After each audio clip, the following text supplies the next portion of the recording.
Hello guys. So last videos के अंदर हमने देखा था कि डायरेक्टिव्स को किस तरह से यूज़ किया जाए एंड डायरेक्टिव्स को किस तरह से यूज़ करें। सो यहाँ पर डायरेक्टिव्स है और वन सेकेंड में यहाँ पर यूज़ करना चाहूँगा डायरेक्टिव्स इन एंगुलर। सो हमें कुछ डेटा जनरेट करके देगा attribute directives and structural directives are DOMs adding the removing elements. तो स्ट्रक्चरल डायरेक्टिव्स के अंदर हमने देखा था कि ngif को किस तरह से यूज़ किया जाए। ngfor के बारे में आप हमें देखना है तो ngfor का उन्होंने डेमो दिया है जो कि लिस्ट के अंदर है, कलेक्शन के अंदर है।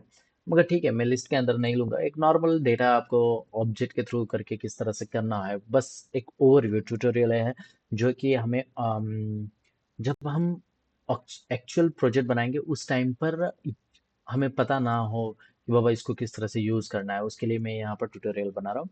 तो यहाँ पर एक ड्यू डॉट अरे नाम से एक ड्यू बना लेता हूँ। मगर मुझे अरे तो चाहिए। सो अरे बनाने के लिए यहाँ पर आऊंगा और यहाँ पर बोलूंगा एक ऑब्जेक्ट नेम्स नाम से, या फिर आप कुछ भी नाम दे सकते हो नेम्स, जो कि स्ट्रिंग टाइप का डेटा लेगा। स्ट्रिंग टाइप का डेटा लेगा और वो स्ट्रिंग ही नहीं लेगा, एक स्ट्रिंग अरे लेगा। सो इसको मुझे स्ट्रिंग अरे देना पड़ेगा। सो डबल कोट्स के अंदर और या सिंगल कोट्स के अंदर आप स्ट्रिंग अरे दे सकते हो। फॉर एग्जांपल के लिए हिनाटा, एंड देन यहाँ पर ले सकता हूँ मैं सासुके, एंड यहाँ पर लूंगा मैं और कुछ डेटा लूंगा सुनाडे, एंड देन यहाँ पर यूज करूंगा शिजुने। और कुछ शिजुने की स्पेलिंग में भी, सॉरी, जो भी फैंस रहेंगे मुझे गालियाँ दे रहे होंगे। सो डजंट मैटर, नाम में कुछ नहीं रखा है, बस आपको सीखना है कि बाबा किस तरह से इसको यूज किया जाए। एंड लास्ट वन हम नरूटो कर ले लेते हैं, या फिर हमारे पास सकुरा है। Sakura, okay. सकुरा हमने ले लिया। अब हमने नहीं लिया, जस्ट नाम ले लिया। और अब आगे बढ़ते हैं। और एक पार्ट कि बाबा ये यहाँ पर तो प्रेजेंट करवाने से पहले मैं ये काम करना चाहूंगा कि आपको कंपोनेंट्स के बारे में और एक इन्फॉर्मेशन है। Component is nothing but a class you are entering element. जैसे ही ये कंपोनेंट यहाँ पर लोड होता है, मुझे यहाँ पर प्रिंट होना चाहिए कि बाबा वो लोड हो चुका है। तो यहाँ पर मैं यूज कर सकता हूँ कंस्ट्रक्टर। सो कंस्ट्रक्टर यूज किया ये, और जैसे ही कंपोनेंट लोड होता है यहाँ पर कंस्ट्रक्टर लोड होता है। तो यहाँ पर मैं बोलूंगा डायरेक्टिव्स कंपोनेंट कंपोनेंट। हाँ। सो यहाँ पर आप देख सकते हैं डायरेक्टिव्स कंपोनेंट बोलकर आ चुका है और ये line number directive component line number 19 से आ रहा है। तो ये डेटा है। तो मैं इसी के अंदर लॉक करूंगा और लॉक के अंदर मैं बोलूंगा यहाँ पर मुझे ओबीजे नेम्स को प्रिंट कर दे। सो इसने दिस के वर्ड यूज किया, करंट एलिमेंट को रिप्रेजेंट किया और प्रिंट करवा दिया। और यहाँ पर आप देख सकते हो अरे के डेटा यहाँ पर प्रिंट हो रहा है। तो अगर मैं इसको क्लिक करूंगा तो यहाँ पर मुझे अरे डेटा फॉर्मेट में आ जाएगा। 0 1 2 3 एंड 4, जीरो से स्टार्टिंग होती है, जीरोथ एलिमेंट से। सो मैं इस यहाँ पर जीरोथ एलिमेंट का डेटा को भी प्रिंट कर सकता हूँ। फॉर एग्जाम्पल के लिए यहाँ पर जीरोथ एलिमेंट का डेटा मुझे चाहिए। सो यहाँ पर जरूरत एलिमेंट का डेटा यहाँ पर प्रिंट हो चुका है, लाइन नंबर 21, और यहाँ पर लाइन नंबर 21 दिखा रहा है। मुझे ये डेटा नहीं चाहिए, यहाँ पर नहीं चाहिए मुझे। ये क्यों? ये बस टेस्टिंग पर्पस के लिए होता है कि बाबा आप कंसोल में चेक करो एंड देन उसको मिनिमाइज या फिर सॉरी कमेंट आउट करके आप निगलेक्ट कर दो। ये जस्ट टेस्टिंग पर्पस होता है, डेवलपर के लिए होता है। सो ये आपको यूज करना आना जरूरी है। देन यहाँ पर मैं बोलूंगा, यहाँ पर एक H1 टैग यूज करता हूँ। H1 टैग यूज करने के बाद यहाँ पर इंटरपोलेशन के अंदर OBJ नेम्स को यहाँ पर यूज करूंगा। सो आप यहाँ पर आप देख सकते हो ओबीजे नेम्स को यूज करने के बाद यहाँ पर Tsunade, Sasuke, Hinata, Shizune and Sakura, यहाँ पर डेटा आ चुका है। मगर ये कॉमा सेपरेटेड डेटा आ चुका है, मुझे कॉमा सेपरेटेड डेटा नहीं, वन बाय वन डेटा चाहिए। और अगर मैं ये एलिमेंट्स की तरफ देखूंगा, फॉर एग्जांपल के एलिमेंट्स को क्लिक किया और एलिमेंट्स के यहाँ पर चेक करने के बाद इसको देता हूँ, तो आपको यहाँ पर ये डेटा एक ही फॉर्मेट के अंदर यहाँ पर नजर आ रहा है। मुझे उस तरह से डेटा नहीं चाहिए। मुझे डेटा चाहिए एक ऐसे फॉर्मेट में जहां पर मैं फॉर लूप को यूज कर सकूं।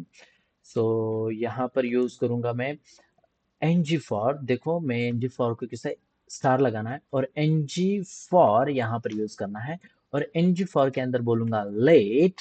लेट एक ऑब्जेक्ट नेम दूंगा उसे, जो कि मैं बार बार रिपीटेडली करना चाहूंगा। सो यहाँ पर बोलूंगा ओबीजे आप दे सकते हो या फिर नेम दे सकते हो, और यहाँ पर बोलूंगा एनजी लेट और ऑफ। यहाँ पर बोलूंगा ओबीजे नेम्स, और यहाँ पर मैं ओबीजे नेम्स को नहीं प्रिंट करूंगा।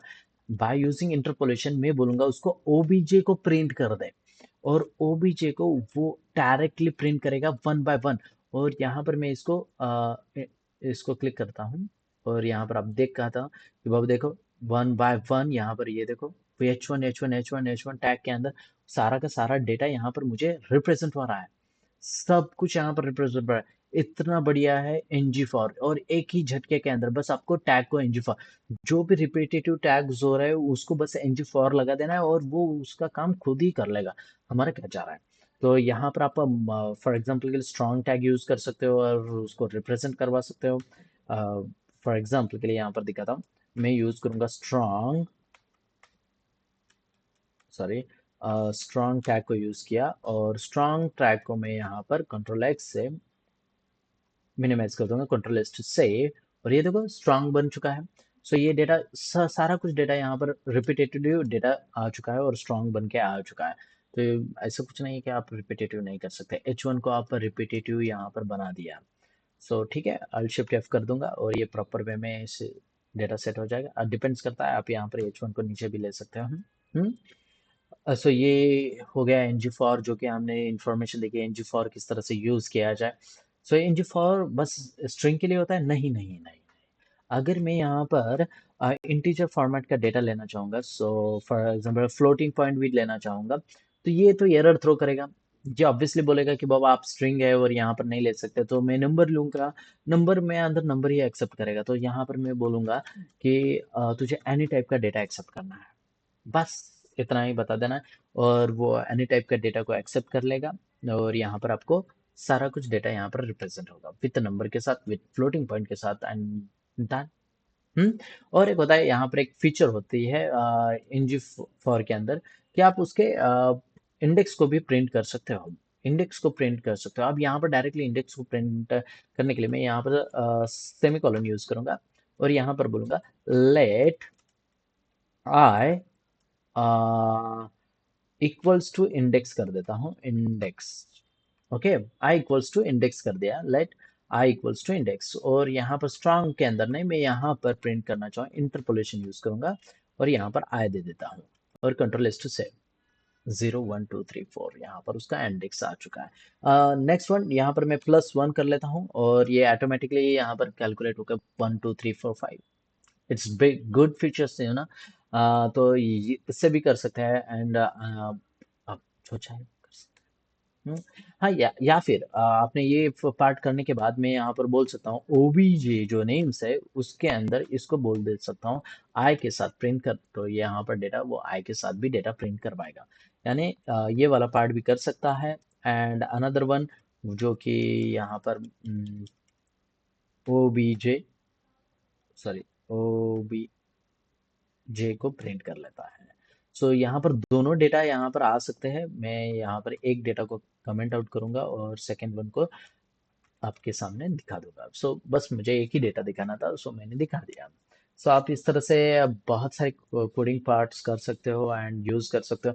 आप इसको एज अ इनसाइड आप दिखा सकते हो कि बाबा मुझे CSS प्रॉपर्टी लगानी है, तो वहाँ पर आप इवन ऑड को यूज करके वहाँ पर CSS प्रॉपर्टी लगा सकते हो, वगैरह वगैरह वगैरह, बहुत कुछ किया जा सकता है, नहीं ऐसा नहीं है। सो आज के लिए इतना ही काफी है, मिलते हैं नेक्स्ट वीडियो के अंदर। टाटा बाय बाय, खुदा हाफिज। हम्म।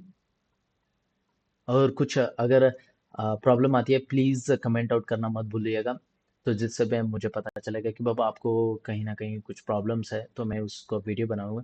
बस एक याद रखना, ये वीडियोस बनाया जा रहा है ओनली आपके प्रोजेक्ट पर्सपेक्टिव के लिए, किसी अदर नहीं।